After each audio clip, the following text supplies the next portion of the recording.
하나님 사랑, 하이 스토리 메이커스. 오늘 말씀의 제목은 대접받고자 하는 대로 대접하라입니다. 만약에 여기 앉아 계신 분들께서 이 메신저 자리에 서 있다면 예배에 참석한 회중이 어떻게 하기를 바라겠습니까? 그렇죠. 아멘을 크게 해주시고 또 말씀을 읽을 때도 큰 목소리로 함께 동참해 주기를 바라지 않겠습니까? 그렇죠. 그러면 대접을 받고 싶은 대로 대접을 해 주시길 바랍니다. 오늘 성경 교독할 때 보니까 한 세 사람 정도 앉아 있는 것 같아요. 세 분 목소리밖에 안 들렸습니다. 지금 마스크를 하고 있다고 입이 안 보인다고 마스크 뒤에 숨어 계신 것 같은데 그렇게 해주지 마시고 큰 소리로 아멘도 해주시고 말씀 읽을 때도 큰 목소리로 동참을 해주시면 감사하겠습니다. 오늘 요절 말씀은 마태복음 7장 12절 말씀입니다. 다 함께 한 목소리로 읽어보도록 하겠습니다. 시작. 그러므로 무엇이든지 남에게 대접을 받고자 하는 대로 너희도 남을 대접하라. 이것이 율법이요 선지자니라. 함께 기도하겠습니다. 살아계신 하나님 아버지, 하나님께서 저희에게 봄학기 마태복음 특별히 산상수훈 말씀을 통하여서 천국 생활의 법도 또 제자도에 관해서 귀한 말씀, 진주와도 같은 복음을 들려주셔서 감사합니다. 하나님 아버지, 저희가 이 말씀을 마음에 깊이 새기게 도와주시옵소서. 특별히 오늘 말씀 가운데 좀 사랑과의 관계성 속에서 어떻게 제자도를 이루고 의를 이룰 것인지 잘 배울 수 있도록 도와주시고 성령께서 함께하여 주시옵소서. 예수님의 이름으로 기도하였습니다. 아멘. 신앙생활에 있어서 개인 신앙의 중요성은 아무리 강조해도 지나치지가 않습니다. 특별히 이 코로나 시국 가운데 우리가 개인 경건, 개인 신앙에 힘쓰는 것이 얼마나 신앙생활에 닥칠 수 있는 위기를 극복하는데 큰 역할을 하는지를 깨달을 수 있는 그런 계기가 되었습니다. 그렇지만 신앙생활이라는 것이 혼자 하는 것이 아닙니다. 결국 이웃과의 관계, 그리고 한 공동체 안에서 형제, 자매들과의 관계성 속에서 우리는 신앙생활을 하게 됩니다. 천국이라는 것이 나 혼자에게만 임하는 것이 아니고 또 나와 다른 사람 사이의 관계성 속에 임하기도 합니다. 오늘 말씀은 우리가 예수님의 제자로서 다른 사람과의 관계성 속에서 이루어야 할 의에 대해서 말씀하고 있습니다. 이것과 관련해서 예수님께서는 우리에게 세 가지 원칙을 가르쳐 주셨는데 과연 이 세 가지 원칙이 무엇인지 말씀 속에서 살펴보고자 합니다. 첫째로 예수님께서는 비판하지 말라고 말씀하셨습니다. 1절을 보십시오. 우리 1절 말씀을 다 함께 읽어보도록 하겠습니다. 시작. 비판을 받지 아니하려거든 비판하지 말라. 비판이라는 것은 옳고 그른 것을 판단하는 것을 말합니다. 이런 종류의 비판은 우리 삶에 있어서 반드시 필요합니다. 언론의 본래 사명이 권력기관을 감시하고 비판하는 것입니다. 그리고 학문의 영역에 있어서도 앞선 연구를 비판함으로써 더 나은 이론, 더 나은 학문 연구의 결과가 탄생될 수 있기 때문에 이런 영역에 있어서도 비판의 역할은 중요합니다. 그런데 여기 오늘 본문 1절 말씀에서 말하고 있는 비판은 이와 같은 공적인 비판이 아니라 사적인 비판을 가리키는 것입니다. 즉 남을 헐뜯고 깎아내리는 것, 뒤에서 욕을 하는 뒷담화와 같은 그런 사적 비판을 가리킵니다. 사람은 누군가를 이렇게 비판하는 것을 즐기는 성향이 있습니다. 그것도 혼자 하면은 별로 재미가 없기 때문에 이렇게 몇 사람 같이 모여가지고 집단적으로 비판하는 것을 좋아합니다. 그리고 그 비판의 대상은 흔히 정치인이 되기도 하고 연예인이 되기도 하고, 회사에서는 누가 주 대상이 될까요? 회사에서는 부장님이 주 대상이 됩니다. 그래서 회식 자리에 최고의 안주는 부장님을 씹는 것이다 하는 그런 말이 있습니다. 그리고 학교에서는 교수님을 많이 비판합니다. 그런데 그런 분위기가 교회 안에까지 들어오기도 합니다. 저 양은 왜 이렇게 한심해? 저 목자님 문제가 정말 심각하지 않아? 저 사모님은 왜 저래? 앞으로 저 사모님하고는 상종하지 말아야 되겠어? 이런 식으로 비판을 하기 쉽습니다. 이런 분위기가 형성이 되면 어떻게 됩니까? 내가 없을 때 나머지 사람들이 나를 비판할 것 같아서 불안합니다. 자리를 뜰 수가 없고 화장실에 갔다 올 수가 없게 되는 이런 상황이 생깁니다. 그러나 예수님께서 제자들에게 비판을 하지 말라, 이런 비판을 하지 말라고 말씀하셨습니다. 왜 비판을 해서는 안 됩니까? 내가 비판하면 나도 비판을 받을 수밖에 없기 때문입니다. 내가 아주 촘촘한 잣대로 다른 사람을 재단하고 판단하면 또 나도 그렇게 촘촘한 잣대, 빽빽한 자로 판단을 받기 때문입니다. 누구에게서 그런 비판을 받게 될까요?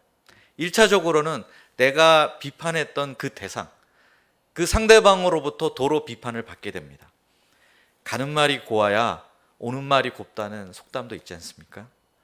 비판을 받은 상대방은 나의 비판 때문에 마음문이 닫히고 또 마음에 깊은 상처를 받게 됩니다. 그리고 자기가 받은 상처만큼 나를 비판한 그 대상에게 돌려주고자 하게 됩니다.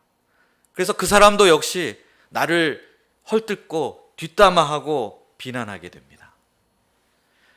더 심각한 문제가 있습니다. 다른 사람의 비판은 무시할 수도 있습니다. 그러나 치명적인 것은 우리가 비판하게 되면 하나님으로부터 비판을 받게 된다는 것입니다. 사람을 판단하고 정죄할 수 있는 유일한 자격을 갖추신 분이 누구겠습니까? 단 한 분밖에 없습니다. 하늘에 계신 하나님만이 인생들을 판결하고 또 정죄하실 수 있습니다. 그런데 만약 내가 비판한다는 것은 바로 내가 그 하나님의 자리에 올라서겠다, 내가 하나님만 앉으실 수 있는 재판장 자리에 서서 사람들을 이러쿵저러쿵 재단하고 판단하겠다는 말이 됩니다. 이것이 뭡니까? 월권행위입니다. 얼마나 교만한 일입니까? 하나님께서는 이런 교만한 자를 대적하시고 월권행위를 저지른 자를 용납하실 수 없습니다. 심판하실 수밖에 없습니다. 결국 비판한다는 것은 자신에게 도로 다 돌아오기 때문에 나에게 손해입니다. 나에게 득될 것이 하나도 없습니다. 뿐만 아니라 자기가 속한 공동체를 그 뿌리부터 허물어뜨리는 것이기 때문에 그 공동체가 무너짐과 함께 자신의 삶의 기반도 무너뜨리는 것이기 때문에 백해무익한 것입니다. 그럼에도 불구하고 비판을 멈추지 못하는 이 사람들의 문제가 무엇일까요? 3절에 보면 비판하는 사람의 문제는 남의 눈 속에 있는 티는 보면서 자기 눈 속에 있는 들보는 보지 못한다는 것입니다. 티라는 것은 우리 목공소 같은 데서 흔히 볼 수 있는 톱밥을 가리킵니다. 아주 작은 그 톱밥은 남의 눈 속에 있는 것은 그렇게 잘 보는데 자기 눈 속에 있는 들보라는 것은 기둥과 기둥 사이를 가로지르는 거대한 나무인데 자기 눈에는 그렇게 큰 나무가 있는데 그것은 보지 못하는 것입니다. 그 상태로 형제 눈 속에 있는 그 작은 티를 빼려고 합니다. 이런 사람은 겉으로는 티 한 톨 없는 것처럼 깨끗한 척하지만 사실 그 속에는 거대한 들보가 담겨져 있기 때문에 겉과 속이 다른 위선자라고 말할 수밖에 없습니다. 그래서 위선자가 되지 않으려면, 외식하는 자가 되지 않으려면 먼저 자기 눈 속에 있는 들보부터 빼어야 합니다. 그래야만 눈이 잘 보이게 되어서 다른 사람 눈 속에 있는 티도 뺄 수가 있습니다. 여기서 들보란 나에게 있는 큰 허물이나 죄, 실수를 가리킵니다.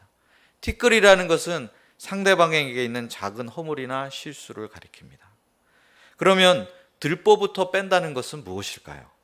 먼저 나에게 있는 큰 허물부터 고치는 것을 뜻합니다. 그렇게 한 후에야 비로소 다른 사람에게 있는 작은 허물을 고쳐줄 수 있습니다.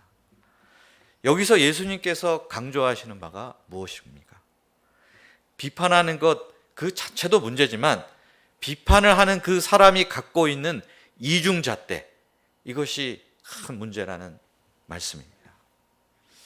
어떤 엄마가 자기 아들이 음식점에서 막 여기저기를 시끄럽게 돌아다니는 것을 보고 이렇게 말했다고 합니다. 와, 내가 우리 아들을 정말 잘 키웠구나. 바로 하고 얼마나 밝고 씩씩하게 잘 컸냐고 하면서 이렇게 뿌듯해했다고 합니다. 그런데 잠시 후에 바로 옆에 테이블에서 어떤 아이가 엄마를 막 보채고 어리광을 피우는 걸 보더니 이렇게 말했다고 합니다. 저 녀석은 좀 기본이 안 됐네. 대한민국의 장래가 참 암울하단 말이야. 쟤는 커서 뭐가 되려고 그래? 이렇게 말을 했다고 합니다. 이런 일들은 우리 주위에서 너무나 흔하게 볼 수 있어서 요즘 이런 현상 때문에 유행하게 된 말이 있습니다. 바로 내로남불이라는 말입니다. 내가 하면 로맨스고 남이 하면 불륜이라는 뜻입니다. 이런 현상은 우리가 정치권에서도 볼 수 있고 우리 일상생활 여기저기에서 볼 수 있습니다. 주위 사람들은 지도 똑같으면서 왜 저래? 이러지만 정작 본인 자신은 자기가 내로남불을 저지르고 있다는 사실을 인지하지 못하는 경우가 허다합니다. 이렇게 자신을 판단하는 기준과 상대방을 판단하는 기준이 완연히 다릅니다. 자기에게는 아주 느슨한 기준을 적용하는 반면에 상대방에 대해서는 아주 엄격하고 까다로운 기준을 적용합니다. 그러면 우리가 이렇게 되지 않고 자기 눈에 들보부터 먼저 빼내려면 어떻게 해야 될까요? 무엇이 필요할까요? 우리가 자기 눈에 있는 것을 보려면 어떻게 해야 되죠? 뭘 봐야 됩니까? 거울을 봐야 되지 않습니까? 우리에게 거울이 필요합니다. 우리에게 있는 거울, 우리 마음을 비춰줄 수 있는 거울이 무엇일까요? 그것은 바로 하나님의 말씀입니다. 하나님의 말씀은 우리 자신을 살펴보게 하는 거울과도 같습니다. 바리새인들은 근데 이 하나님의 말씀을 거울로 쓴 것이 아니라 다른 사람들을 판단하고 정죄하는 잣대로 썼습니다. 그것이 문제였습니다. 하나님께서 우리에게 말씀을 주신 것은 비판하고 정죄하고 판단하고 주신 것이 아니라 먼저 우리 내면을 거울과 같이 살펴보고 비춰보라고 주신 것입니다. 하나님의 말씀을 오용하면 안 됩니다. 말씀 앞에서, 그 거울 앞에서 먼저 자신을 돌아보고 회개하고 고치게 될 때 내 눈에서 비로소 들보를 빼낼 수 있습니다. 들보 같은 게 눈에 있으면 얼마나 불편하고 힘들고 괴로웠겠습니까? 그런데 말씀 앞에서 비추고 그 들보를 빼낸다면 얼마나 상쾌하고 시원한 마음이 들까요? 얼마나 눈이 편해지고 밝아지겠습니까? 그렇게 한 후에야 비로소 다른 사람 눈에 있는 티를 빼내줄 수 있습니다. 이런 사람만이 좋은 목자가 될 수 있습니다. 우리가 날마다 말씀의 거울 앞에서 자신의 허물과 잘못, 내 눈에 있는 들보를 밝히 비추어 볼 수 있기를 기도합니다. 그래서 긍휼과 사랑의 마음으로 겸손하게 다른 사람의 연약함과 실수를 도와주는 좋은 목자들이 될 수 있기를 기도합니다. 둘째로 예수님은 거룩한 것을 개에게 던져주지 말며 너희 진주를 돼지 앞에 던지지 말라고 말씀하셨습니다. 앞부분에서 먼저 자기 성찰이 필요하지만 그 다음에는 다른 사람 눈에 있는 티를 빼줄 필요가 있다고 말씀드렸습니다. 그러면 다른 사람 눈에 있는 티는 무엇으로 뺄 수 있을까요? 우리가 설득과 토론을 통해서 뺄 수 있을까요? 아니면 해병대식으로 막 훈련을 줘서 뺄 수 있을까요? 둘 다 쉽지 않습니다. 토론해 보십시오. 나중에는 결국 말싸움 하다가 얼굴 붉히고 애매하게 헤어지는 경우가 많습니다. 훈련으로 됩니까? 네, 그때뿐입니다. 잠깐 반짝 변한 것 같지만 사람은 도로 제자리로 돌아가고 근본적으로 잘 변하지 않습니다. 그럼 어떻게 해야 될까요? 우리가 잘못 빼내주려고 하다 보면은 티만 딱 빼야 되는데 잘못해서 함부로 하다가 눈에 상처를 낼 수도 있습니다. 정말 쉽지 않습니다. 내 눈에 있는 들보를 빼기 위해서 거울이 필요했던 것처럼 상대방도 자기 눈에 있는 티를 보고 그 티를 빼내려면 그 사람에게도 거울을 주어야 합니다. 내 눈에 들보를 빼내기 위해서 내가 하나님 말씀 앞에 서려고 했던 것처럼 내가 다른 사람 눈에 있는 티를 빼게 도와주려면 그 사람도 하나님 말씀 앞에 설 수 있도록 도와주어야 합니다. 진주처럼 귀하고 아름답고 값진 천국 복음을 그 사람에게도 들려주어야 합니다. 그 복음을 듣고 그 복음 안에 담긴 은혜와 사랑에 감동이 되어서 눈에서 눈물을 흘리게 될 때 그 타고 내리는 눈물과 함께 그 사람 눈 속에 있는 티끌도 자연스럽게 빠져나가게 됩니다. 사도행전 2장에 보면 사도 베드로가 거룩한 하나님의 말씀을 담대하고도 힘있게 전파했습니다. 그러자 어떤 일이 일어났습니까? 그곳에서 그 메시지를 듣던 모든 사람들이 마음에 찔려서 가슴을 치면서 이렇게 외쳤습니다. 형제들아, 우리가 어찌할꼬? 이렇게 이날 회개하고 구원받은 사람이 3,000명이 넘었습니다. 또 복음 안에는 예수님의 용서의 사랑, 구원의 은혜가 나타나 있습니다. 이 용서의 사랑이 얼마나 큰 것인가를 사람들이 깨닫게 될 때 변화하지 않을 수 없습니다. 사마리아 여인도 변했고 세리 삭개오도 변했고 세리 레위도 변했습니다. 모두 다 복음 안에서 새 사람이 되었습니다. 비판과 정죄는 사람을 변화시킬 수 없습니다. 오직 거룩한 하나님의 말씀과 진주와도 같이 귀한 복음만이 사람을 살리고 변화시킬 수 있습니다. 그런데 이때 주의해야 할 것이 하나 있습니다. 6절 말씀을 보십시오. 6절 말씀도 우리 한 목소리로 함께 읽어보도록 하겠습니다. 시작. 거룩한 것을 개에게 주지 말며 너희 진주를 돼지 앞에 던지지 말라. 그들이 그것을 발로 밟고 돌이켜 너희를 찢어 상하게 할까 염려하라.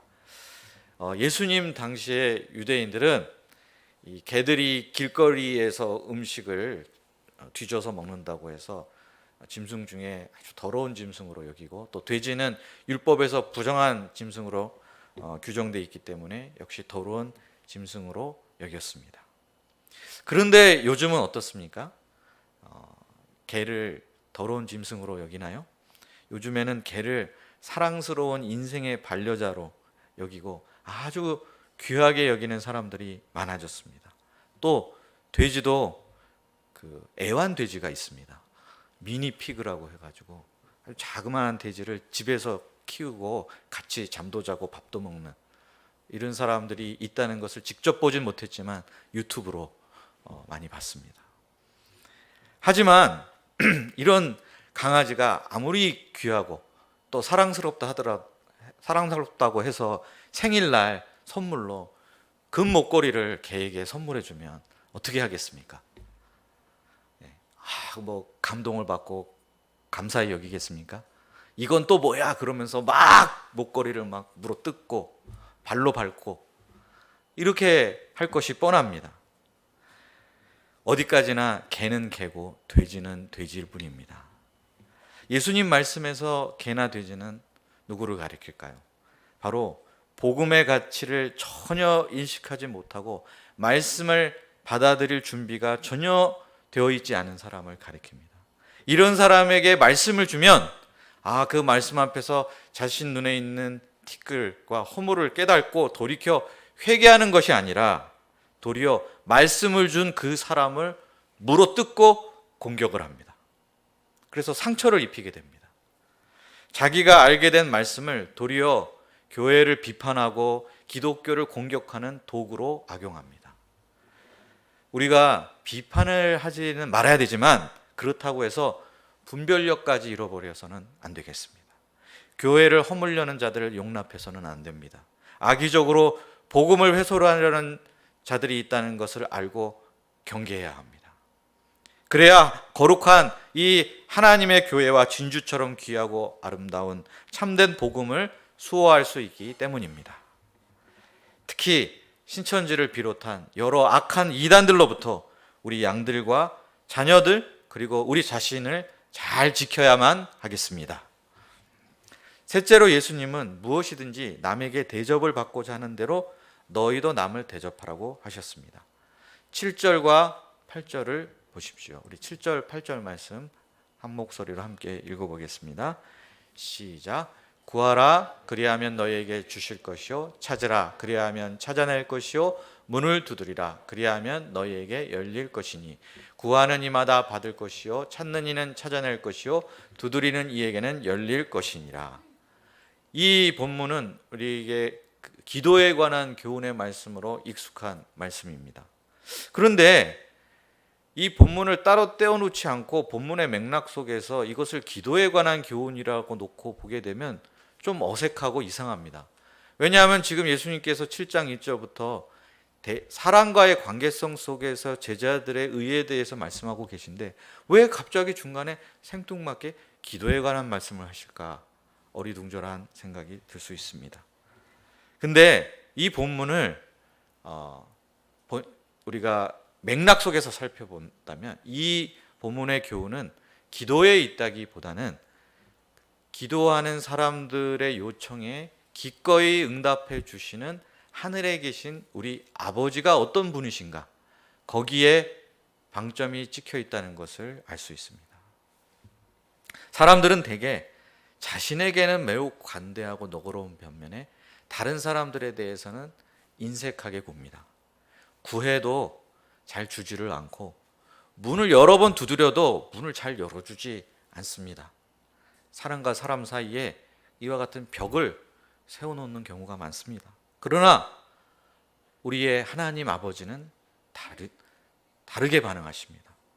자녀들이 구하면 언제든지 주시고 찾으면 하나님이 찾아서 주시고 또 문을 두드리면 언제든지 문을 활짝 열어주십니다. 하나님은 당신의 자녀들에게 너그럽게 주시는 것을 기뻐하는 분이십니다. 게다가 주실 때마다 항상 가장 좋은 것, 가장 선한 것으로 주십니다. 사실 이 마음은 하늘에 계신 아버지뿐만 아니라 이 땅에 있는 모든 아버지들의 마음이기도 합니다. 예전에 김현유 목사님의 직장 동료분이 아들을 낳은 후에 자신이 아버지가 되었다는 것을 실감하게 된 사건에 대해서 이렇게 말한 적이 있었다고 합니다. 그분이 이렇게 말했다고 합니다. 제가 본래 아주 어릴 때부터 고기라면 사족을 못 쓰는 사람이거든요. 고기를 전 너무 좋아합니다. 그런데 어느 날 집에서 이렇게 밥을 먹는데 제가 아직 고기를 먹지도 않았는데 제 아들에게 고기를 양보하고 있는 자신을 발견했어요. 제 평생에 고기를 양보한다는 것은 있을 수가 없는 일이었습니다. 그런데 제가 아들에게 고기를 양보하다니요. 저는 그 순간 내가 아버지가 되었구나 하는 것을 비로소 실감했습니다. 라고 말을 했다고 합니다. 그렇습니다. 고기에 환장한 사람도 아들에게는 고기를 양보할 수 있게 해주는 것이 바로 아버지의 마음입니다. 이처럼 아버지는 자식에게 최고로 좋은 것을 기꺼이 주고자 합니다. 심지어 천하의 악당이라도 자기 자식만은 끔찍히도 귀하게 여기는 법입니다. 조금 오래된 영화이긴 하지만 대부라는 이 명작 영화가 있습니다. 대부 1, 2, 3편이 있는데 이 대부란 영화의 주제는 딱 한 가지입니다. 마피아 두목이 자식에게는 절대 마피아를 시키지 않으려고 하는데 이놈의 자식들이 기어이 마피아가 되려고 하다가 다 비극적으로 죽고 인생이 꼬이는 그런 그 가정의 비극을 다룬 영화가 이 대부라는 영화입니다. 마피아 두목도 자기 자식은 마피아가 되길 원치 않습니다. 버젓이 정상적인 삶을 살기를 원합니다. 이처럼 악당도 그런 아버지의 마음이 있는데 하물며 하늘에 계시는 우리의 좋으신 아버지, 완전하신 아버지의 마음은 어떠시겠습니까? 하나님은 우리에게 온갖 좋은 것들을 거저 은혜로 주시기를 기뻐하십니다. 산상수훈 말씀 안에만 봐도 하나님께서 우리에게 얼마나 좋은 것들을 많이 주셨는가가 잘 나타나 있습니다. 팔복 말씀을 보면 하나님께서 우리에게 천국의 복을 주셨습니다. 또 은밀한 중에 우리가 행하는 것을 다 보시고 뭐 대단한 일 한 것도 아닌데 거기에 상급을 주십니다.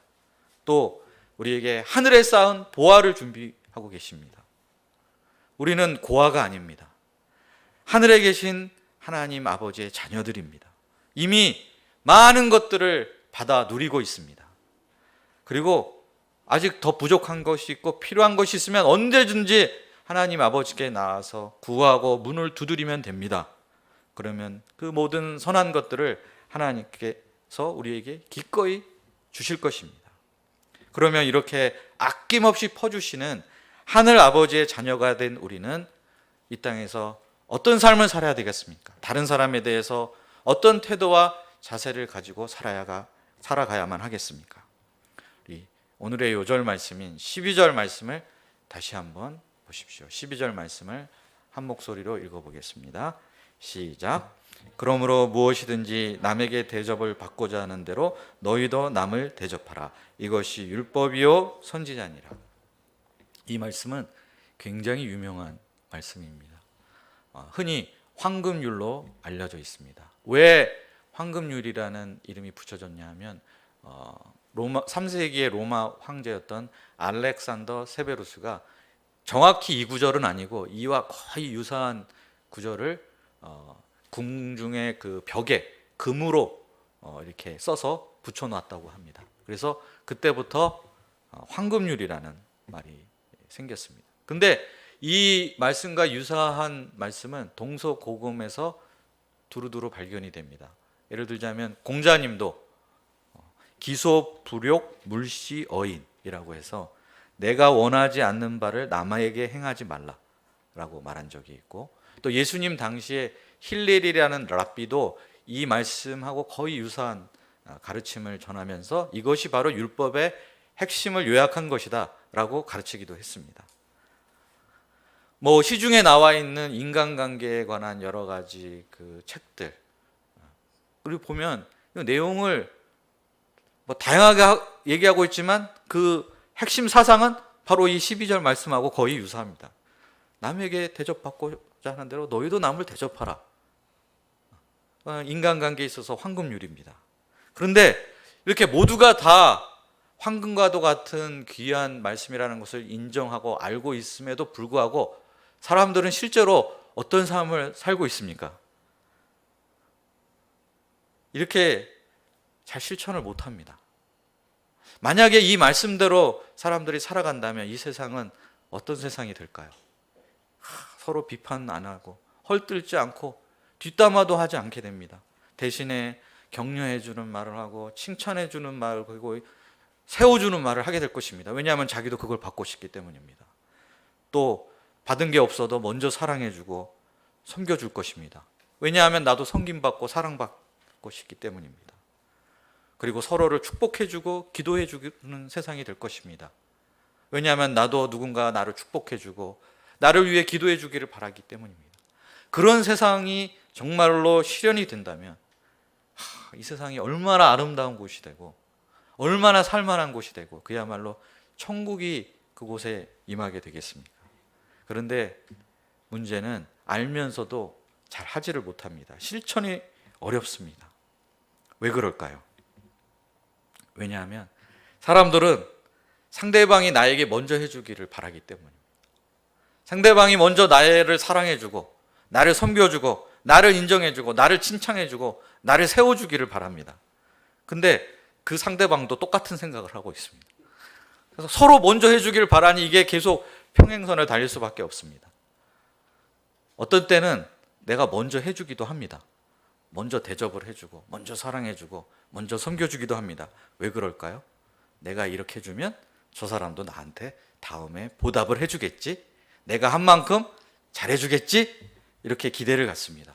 그런데 사랑과 관계 속에서 살다 보면 이 기대가 채워지지 않을 때가 있습니다. 그럴 때가 많습니다. 그러면 실망하게 됩니다. 그리고 그 사람에게 섭섭함을 느끼게 됩니다. 상처를 받게 되고 상대방에 대한 원망이 생기게 됩니다. 교회에서 가장 널리 퍼진 질병이 하나 있는데 그것이 바로 섭섭병이라는 말이 있습니다. 사람들이 교회에 오면 그래도 이렇게 서로 섬겨주려는 마음이 있습니다.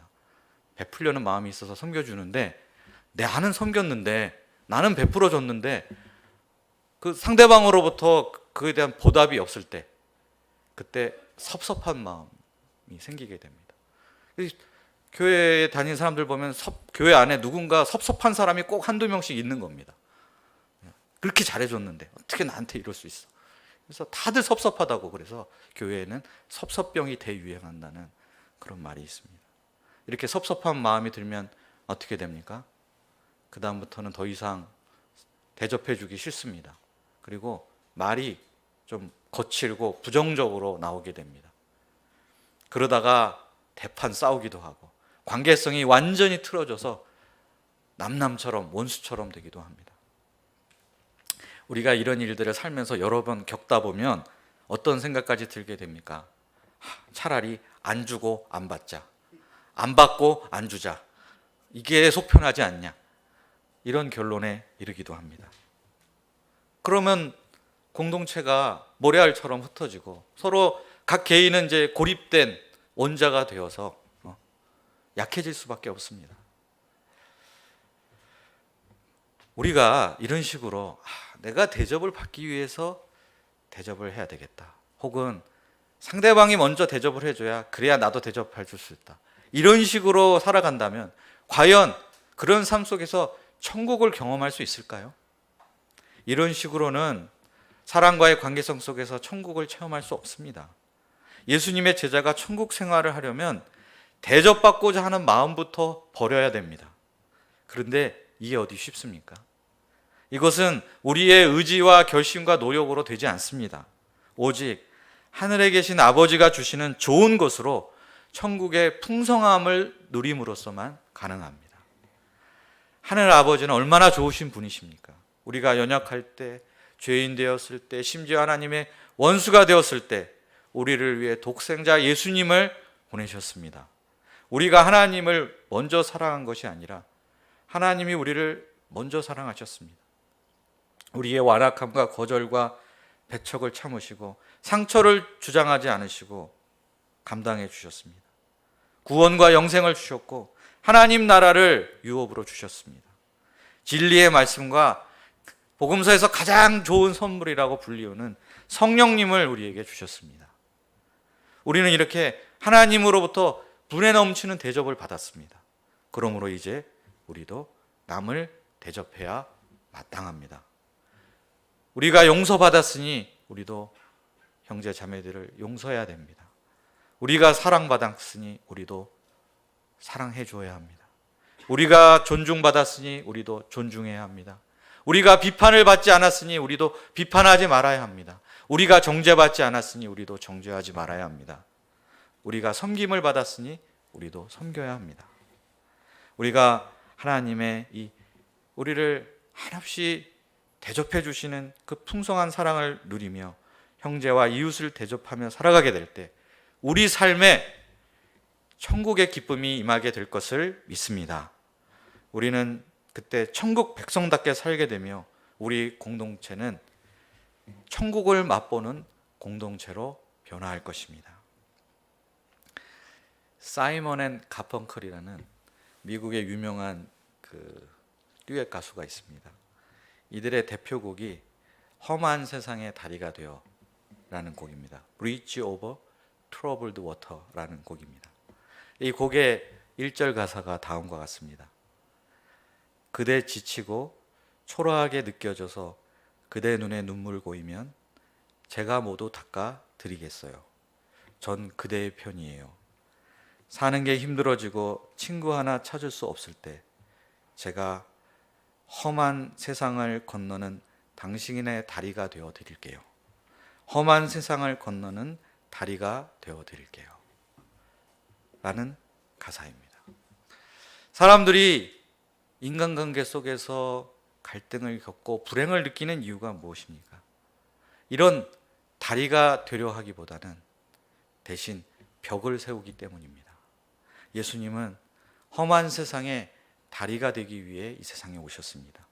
예수님이 세우신 그 다리가 바로 십자가입니다. 그 다리를 통해서 우리는 하나님의 자녀가 되었고 또 하나님으로부터 모든 선한 것들을 받아 누리고 있습니다. 그러므로 이제 우리가 다리가 되어야 할 차례입니다. 이제 우리도 남을 대접하고 섬길 수 있기를 기도합니다. 이로써 우리 각 사람과 또 우리 모임이 이 험한 세상 가운데 이웃과 형제들의 다리가 되어 줄 수 있기를 간절히 기도합니다. 기도하겠습니다.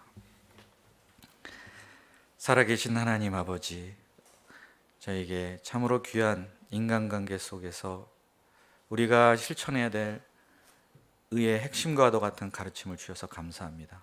비판하지 말라 하셨고 거룩한 것과 진주를 개와 돼지에게 던지지 말라 하셨고, 그리고 무엇보다 우리가 대접받고 싶은 대로 먼저 우리의 형제 자매들과 이웃을 대접하고 섬기라 말씀, 그들을 내 몸과 같이 사랑하라는 말씀을 주셨습니다. 저희가 이 인간관계의 대원칙들을 마음에 깊이 새기고 우리 삶에서, 우리 공동체 안에서, 우리의 관계성 속에서 실천하게 도와주시옵소서. 그래서 정말 참 하나님 아버지의 풍성함을 누리는 복음의 사람들이 되게 하여 주시고 또 천국의 기쁨과 행복을 누리게 하여 주시옵기를 간절히 기도합니다. 감사드리며 예수님의 이름으로 기도하였습니다.